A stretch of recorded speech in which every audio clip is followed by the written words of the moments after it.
안녕하세요. 고산재 PD입니다. 요즘은 뭐 인공지능 컨텐츠 혁명이라고 제 책에 대해서 이제 좀 순차적으로 조금 설명을 드리고 있는데요. 그래서 오늘 뉴스 분야의 컨텐츠, 인공지능의 활용 사례라든지 이런 거에 대해서 제가 얘기를 드리고 있습니다. 그래서 오늘 얘기 드리려고 하는 건 혹시 제 책을 갖고 계신 분들이 다시 한번 리마인드 할 수 있게 한번 얘기를 좀 드리려면 제 페이지에 언론사의 인공지능 활용이라고 여기 보이시나요? 예. 이 페이지에 내용을 좀 보면 거기서 오늘 제가 말씀드리려고 하는 거는 자연어 생성이라고 하는 거에 대해서 얘기 드리도록 하겠습니다. Natural Language Processing이라고 보통 얘기를 하는데요. 자, 이 자연어 생성이라는 게 어떤 의미고, 이게 인공지능을 활용해서 뉴스를 만들 때 이게 어떤 의미가 있는 건가라는 거에 대해서 오늘은 얘기를 드리도록 하겠습니다. 이제 이 뉴스를 자동으로 안 나오네. 뉴스를 자동으로 뭔가 인공지능이, 인간이 기사를 쓰는 게 아니라 인공지능이 뉴스를 자동으로 이제 생산해내는 게 만들기 위해서는 사실은 데이터를 가지고 인공지능이 사람처럼 글을 쓸 수가 있으니까, 그 기자가 기사를 쓰는 것처럼 인공지능이 특정 데이터를 입력받으면 그걸로 해서 우리가 신문 기사라든지 그다음에 방송의 기사라든지 이런 데서 우리가 읽고 보고 할 수 있는 형태로, 그러니까 우리가 사람이 말하는 형태도 사실은 인공지능이 글을 쓸 수 있어야 되는 겁니다. 그래서 그런 과정을 자연어 생성이라고 얘기를 하는데요. 사실 자연어 생성이라면 조금 이게 뭔 소리야? 이럴 수도 있지만, 가만히 생각해 보면 그리 어려운 개념은 아닙니다. 뭐냐면 우리 데이터라는 것이 사실 사람이 봤을 때 일반 사람들이 훈련을 받으면 데이터를 바로바로 이해할 수 있지만, 일반 사람이 봤을 때 그걸 이해하려면 조금 독해가 필요한 거죠, 데이터가. 그런데 이제 그거를 우리가 일상적인 글이나 말처럼 자연적으로 쓰는 언어, 자연어라는 거죠. 그 자연어로 생성한다, 자연어로 만들어준다는 개념입니다. 그래서 어떻게 그 데이터를 가지고 그 기사의 그런 글이라든지 기사의 말 이런 것처럼 자연스러운 언어로 만들어내는가라는 게 자연어 생성이라는 거라고 생각하시면 될 것 같습니다.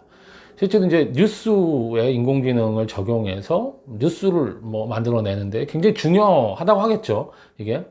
그러니까 제 책에서 예를 들은 건 증권 정보입니다. 그러니까 증권 사이트나 이런 곳에 가면 사실 숫자라든지 코스피가 오늘 얼마, 그 다음에 종목별로 어떤 종목은 하한가 되고 상한가 되고 오르고 내리고 이런 거를 숫자로 나열돼 있고, 그게 그래프로 그려져 있거나 도표로 돼 있거나 이런 말 그대로 이제 데이터를 저희가 볼 수 있습니다. 이런 데이터를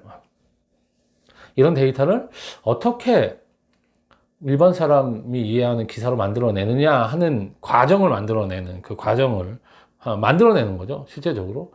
그래서 이 기사를 쓸 때 어떤 형식에 맞춰서 이 데이터를 뽑아내서 쓸 것이냐라고 하는 거를 사실은 공식처럼 만들어 놓는 겁니다. 그래서 그런 이제 공식 같은, 이거는 이제 제가 공식을 알고리즘이라고 얘기를 좀 드렸는데, 이제 수학의 공식 이런 거를 컴퓨터를 얘기할 때 이게 좀 복잡한 수식이라서 그런지 알고리즘이라는 표현을 씁니다.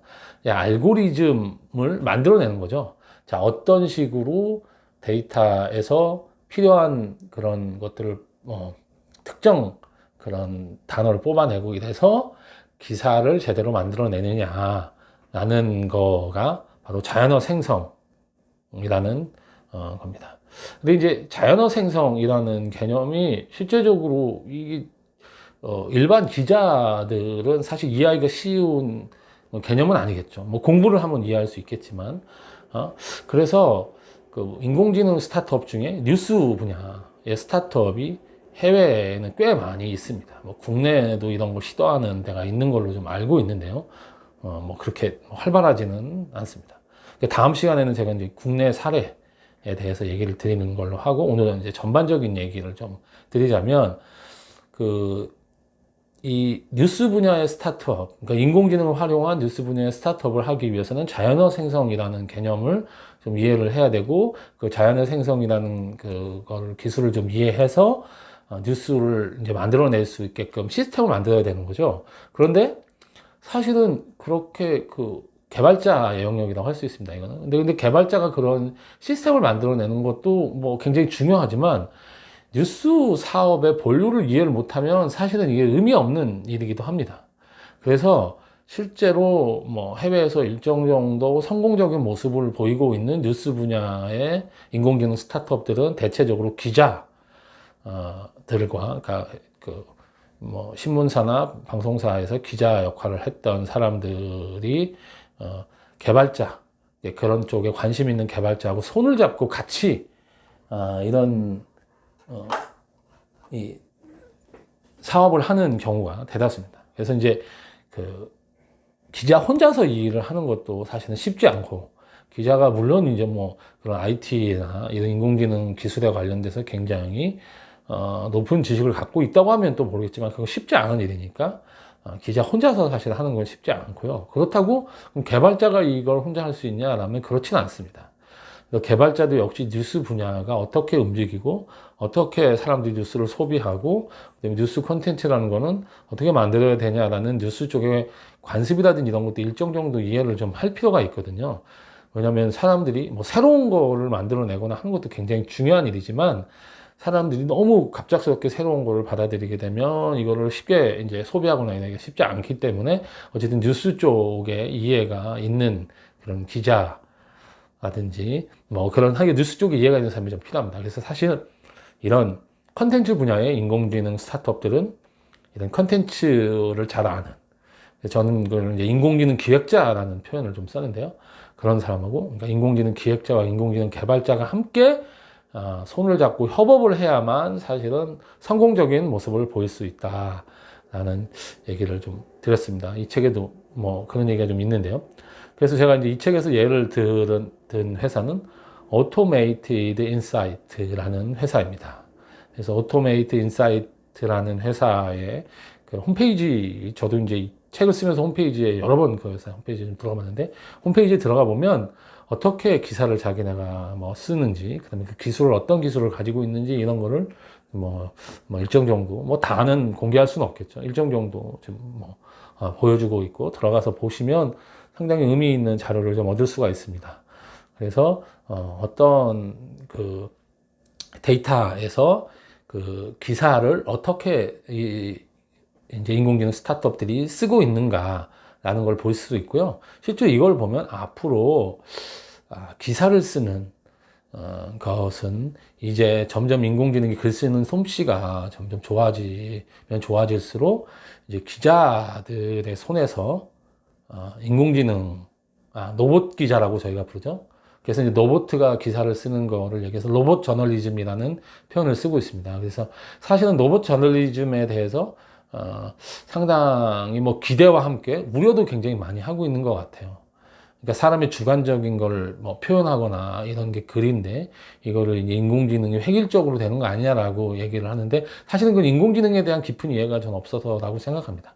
인공지능은 인간의 뇌를 본따서 만든 거고, 실제로 아직 완벽하게 구현이 제대로 되고 있지 않아서 지금 나와 있는 그 로봇 기사라든지 이런 것들이 우리가 생각하기에 조금 이게 우려가 된다, 이런 부분을 저희가 얘기할 수 있지만, 제가 보기에 아주 가까운 미래에 거의 사람이 쓴 거하고 구별할 수 없을 정도의 기사가 그러니까 로봇 기사들이 나타나게 될 거고, 우리는 그거에 상당한 혜택을 보면서 굉장히 뉴스가 내가 원하는 뉴스를 언제든지 접할 수 있게 되고 하는 그런 세상이 될 겁니다. 자, 근데 이제 뭐 그럼 기자들은 어떡하냐? 라고 하는 거는 제가 뭐 딴 데서도 좀 얘기를 좀 드린 것 같은데, 일자리 문제는 사실 조금 다르게 풀어야 되는 부분이 있습니다. 사실은 이제 이 인공지능하고 일자리 문제는 어쨌든 부딪히는 부분이 사실 있는데, 그럼 우리가 이걸 어떻게 해결할 거냐 하는 거는 사실은 단순히 뭐 인공지능을 쓰지 말고 뭐 인공지능이 일자리를 늘린다라든지 이런 얘기가 아니라, 인공지능이 뭐 결과적으로는 산업혁명이 그랬듯이 사람의 일자리 종류를 늘리면서 일자리를 결국은 늘리게 될 거지만, 단기적으로 기자가 인공지능으로 대체되면서 나오는 기자들 중에 실업자가 나오는 건 우리가 어쩔 수가 없습니다, 사실은. 근데 그 부분을 우리가 어떻게 교육하고, 그리고 교육에 들어가는 예산은 어떻게 할 거고 해서 그 사람들이 인공지능이 새롭게 만들어낸 일자리로 어떻게 크게 문제 없이 아주 이제 자연스럽고 매끄럽게 사람들을 일자리를 이동시키느냐 하는 거는 사실 지혜가 필요한 부분이라고 하겠습니다. 예, 다음 시간에는 제가 이제 자연어 생성의 실제적인 사례, 특히 국내의 언론 이제 사에 대한 사례를 예를 들면서 자연어 생성에 대해서 이어서 말씀드리도록 하겠습니다. 예, 들어주셔서 감사합니다.